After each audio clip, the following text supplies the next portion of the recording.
Kenapa awak suka lari daripada masalah Kenapa awak suka senyap? Kenapa awak hilang?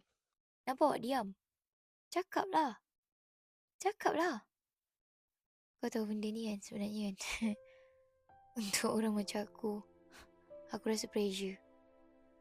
Aku rasa macam bila aku ditekan-tekan untuk bagi solution, bagi isu yang aku tak ada jawapan at that moment, aku rasa pressure. Aku rasa macam aku nak lari, aku nak hilang.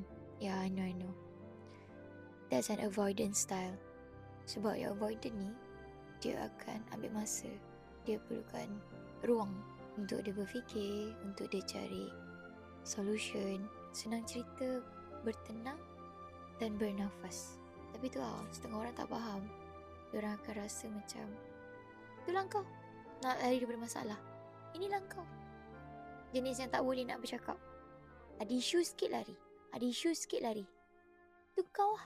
Red flag lah you ni. You ni avoidant. You ni red flag.